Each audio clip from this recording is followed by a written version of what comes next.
Здравейте! Днес ще ви покажа как да си направите едни малки брошки. Може да се ползват, детски са, може да се ползват върху якенце, раничка и жилетчица също.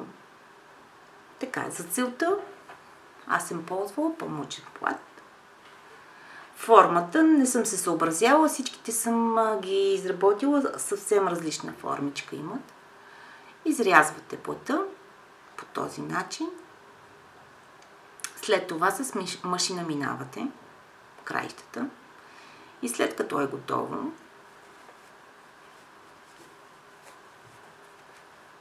го обръщате по този начин. За пълнежа ползвам вата. Не ги пълнете много, защото след това, когато вече са готови, след това пак ще трябва да се минат на машина, но не само за да затворите страната, от която сложихме пълнежа, но също така трябва да се обточи по 4 краища, да се получи по този начин. Така, след като приключите с този процес, само ще ги отделя, за да не преча, за да може да виждате. След като приключите с този процес, може да си нарисувате нещо. Аз, например, ще нарисувам едно облаче. Ползвам черен писец, по този начин изглежда, и една дъга, за да стане по-веселко за децата. 2 очички, миглички също 2, една малка устичка и буските. И по този начин ще изглежда. Сега за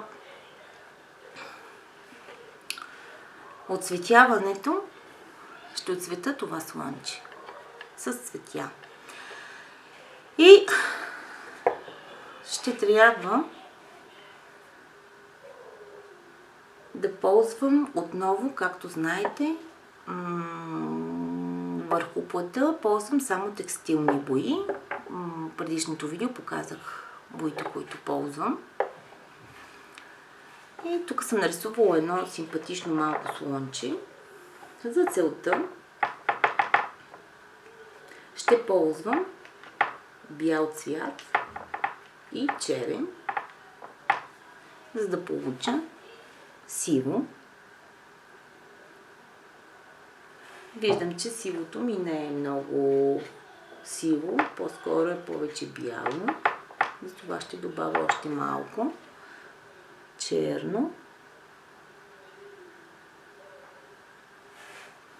Боите може да ги разрежете с водичка, но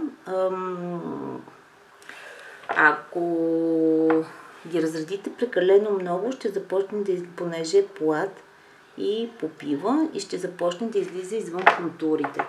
Въпреки всичко, на мен този ефект ми харесва, но някой, ако евентуално иска да избегне този ефект и е сложил малко повече, разредил малко повече с вода самите бои, хубаво е да не ето по този начин. Само 2 секунди ще доближа още малко, за да се вижда по-добре. Хубаво е да не минавате точно покрай контура, а малко по-встрани и по този начин ще избегнете боята да се разтече. Но пак повтарям, ефектът става много интересен, като акварел, но пък за тези, които не харесват такъв ефект или не трябва да разреждате много боята с вода, аз винаги я разреждам почти, защото ефекта, който се получава, ми харесва повече и се работи много по-лесно. Така, отново четицата, знаете, трябва да е тъничка, за да може да се рисуват лесно, да се осветяват лесно всичките детайли. Слънчето е почти готово. Ушичките ще му ги направим малко по-тъмнички.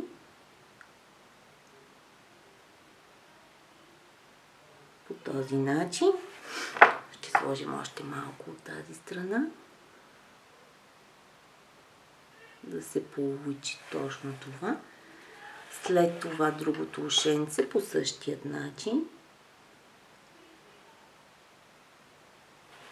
Не знам дали се вижда добре.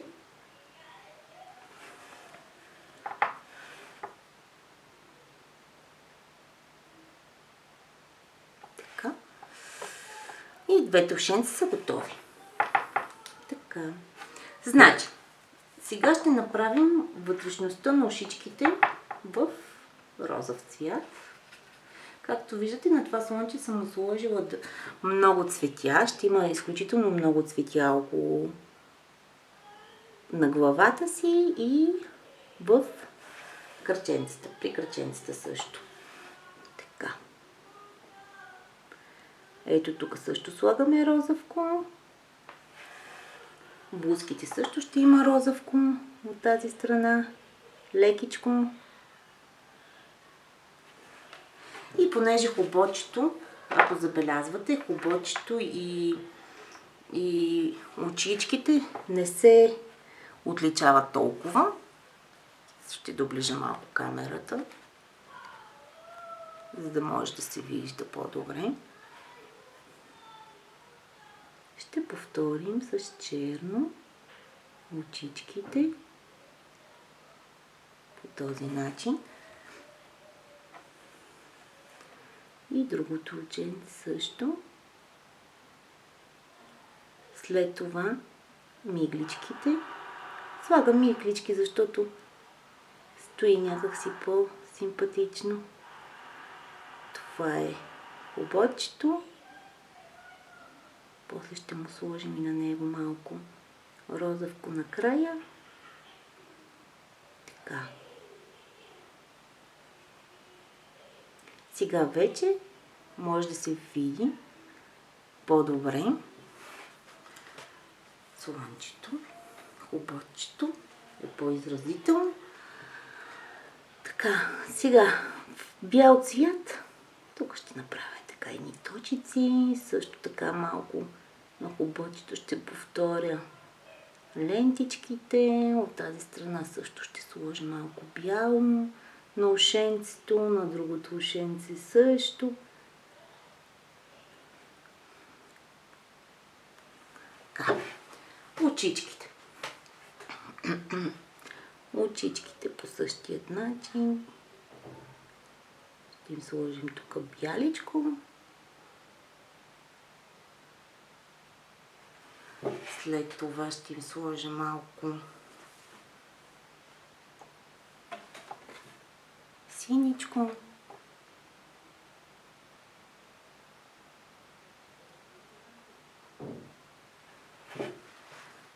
Така. Ще започна да работя върху цветята. Детайлите са много мънички. И пак повтарям, хубаво е да работите с по-тънка четка. По-удобно.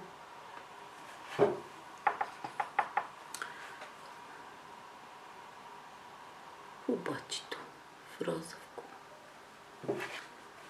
За цветята ще ползвам различни цветове.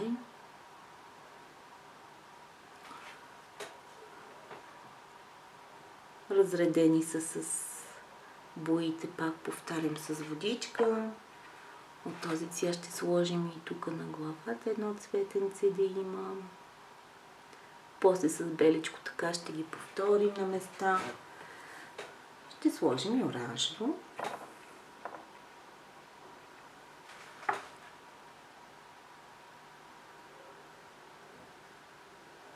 Отдолу по същия начин, едно оранжевко.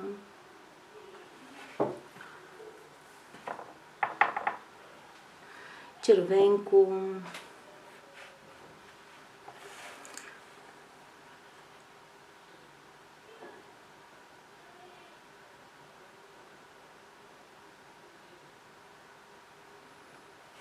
По този начин.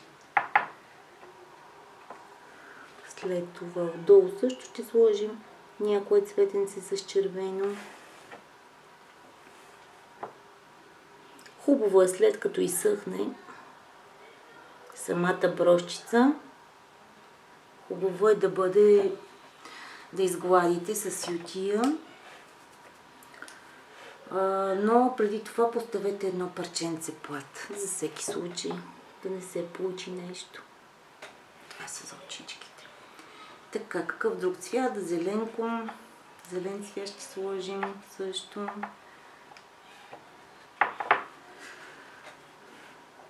Листенцата. Ето по този начин. Става много симпатично. Да ви кажа честно, дори аз бих носила.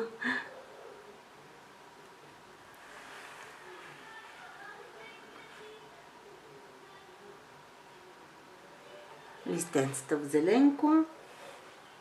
Хубаво е да ползвате различни тоналности зелено, ако имате възможност. За да се откроят повече, става по-различно. И остана много мъничко. Отдолу също трябва да минем. Листенцето с зелено ще сложим малко жълтичко. Много приятен цвят,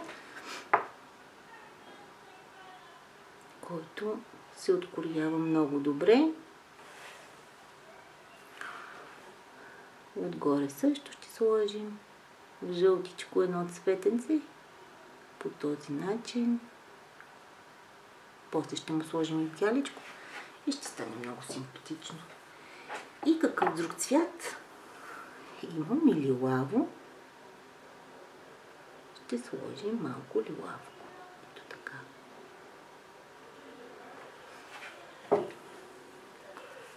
И зеленко. Също. Ето по този начин. Еми почти сме готови. Завършваме нашата последна брошчица. Ето казах ви, че ще сложа бяло, за да може да се откроява. Ето по този начин. Жълтото още не е засъхнало добре. Не. И малко по-трудно. Така. По същия начин може да се направят и да се сложи малко и на листенцата. Ето по този начин, който е наистина става лесно, много забавно. Хубаво е дори и децата да нарисуват някоя рисунка. Ще сложа малко розовко. Дори децата нарисуват някоя рисунка, да сложат брошчица, да му зашиете. Ще са много щастливи. Защото все пак те са го направили. И всички знаем, че труда се цени. Особено ако е от децата. Да сложим беличко на това цветенце. И това е брошчицата. Завършена. Ще увелича малко, за да я видите. Стана много интересно, между другото. Красиво. Какво друго щях да ви обясня? Значи, казах вече, че е хубаво да се мине с ютия. Сега ще ви покажа и всичките, които направихме днес. Но като минавате с ютия, пак повтарям, задължително добре е да минете да сложите едно парченце. За брошката може да сложите от този вид закачалка, който си е, или може да ползвате, само да намеря къде са, безопасни иглички. Изборът си е ваш. Това беше за днес. Надявам се да ви е харесала идеята и хубав ден ви пожелавам.